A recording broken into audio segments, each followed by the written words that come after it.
Je suis assez fier d'avoir trouvé cette citation sur le Big Data qui sort du dernier Astérix.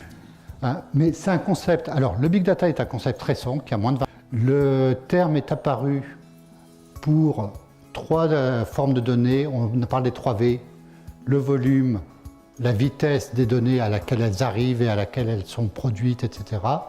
et la valeur des données. Ça, c'était le défi auquel étaient confrontés les informaticiens, de savoir comment est-ce qu'on pouvait traiter des grands volumes de données et les stocker et les traiter. C'est vraiment les 2 choses importantes dedans. Dire en quoi l'intelligence artificielle aujourd'hui, parce que ça fait 30 ans qu'on parle d'intelligence artificielle dans les labos, mais aujourd'hui, il commence à y avoir réellement quelques applications qui commencent à sortir, avec des choses assez intéressantes.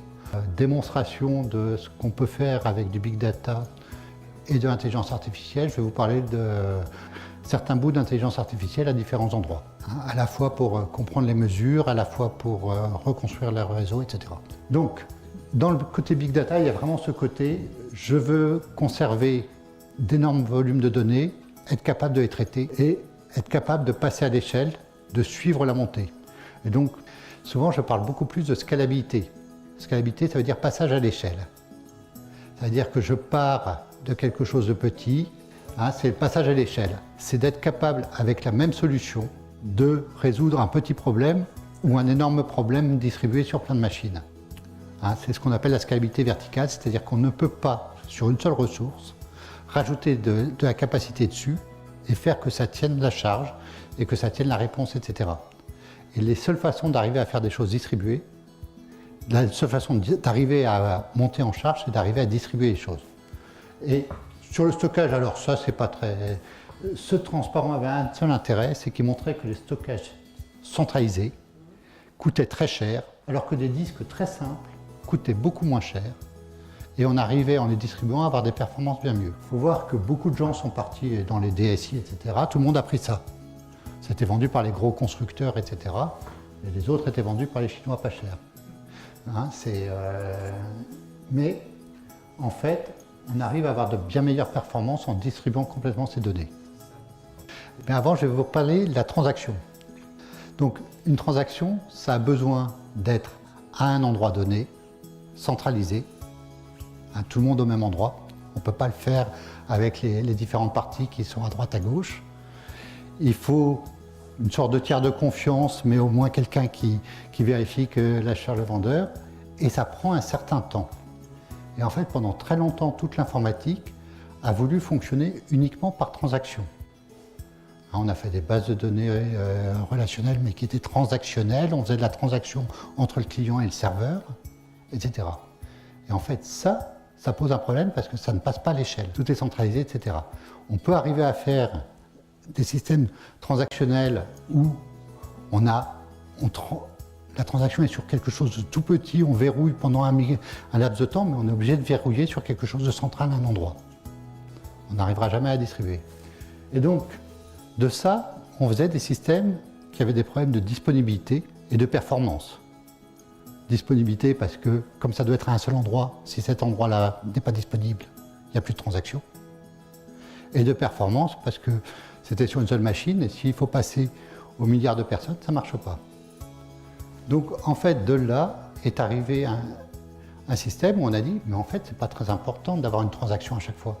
Quand je veux lire une donnée, quand je veux lire une page web, allez, ce n'est pas le vrai exemple, mais si je veux lire une page web, que j'ai la version ancienne pendant quelques temps et qu'au bout d'un certain temps, j'ai la version récente, ça ne me change pas grand-chose, j'ai ma réponse.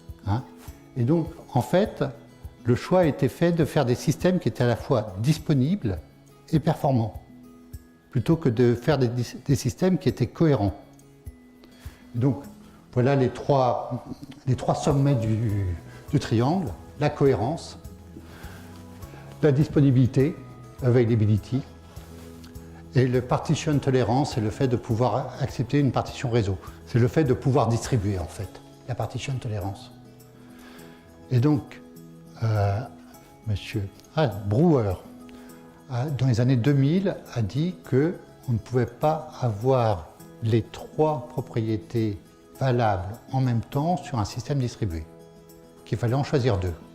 Et donc, Les bases de données relationnelles ont choisi le côté être cohérent et disponible, quitte à ne pas être performant, ne pas avoir le côté je peux me distribuer. Il y a toute une série de caches, etc., qui ont choisi d'être cohérents et performants. C'est tous les systèmes de cache, c'est-à-dire qu'en fait, ils ne sont pas disponibles tout le temps. Il faut les reconstruire, etc. Mais ça répond très vite. Et en fait, il y a toute une série de bases de données qui sont sur ce principe-là. Après, on a le risque de perdre la disponibilité. Et en fait, ce qui a été nouveau, c'était le côté disponible et performant. Et certains ont dit, alors c'est pas vrai, mais ça explique très bien les choses, qu'Amazon utilisait ça. C'est-à-dire que sur ses boutiques, on pouvait commander un produit qui parfois, le dernier avait été vendu, parce qu'en fait on avait lu la mauvaise version de l'état du stock, parce que typiquement un état de stock c'est une transaction. Hein, j'ai acheté, le stock fait -1, et donc c'était pour ça. Mais que Amazon préférait vendre un produit qu'il n'avait plus en stock, une fois de temps en temps, et traiter une réclamation client, mais avoir des pages qui répondaient beaucoup plus vite, parce que le temps de réponse de la page impliquait des ventes. Hein, donc, alors, dans la vraie histoire, c'est pas exactement ça. Mais ça permet très bien d'expliquer ce cas-là. Mais d'avoir des systèmes qui sont disponibles et performants, même s'ils ne sont pas toujours cohérents, ou s'ils ne sont pas cohérents à un instant donné, est amplement suffisant pour beaucoup d'opérations. Et donc, c'est ça. Par contre, une fois qu'on a dit ça, ce paradigme de dire je n'ai plus besoin de la cohérence, ça demande quand même de réécrire énormément d'applications qui ont besoin de vérifier le stock, qui ont besoin de faire des choses comme ça, pour avoir des fonctionnements qui soient beaucoup plus... c'est celui-là qui gère.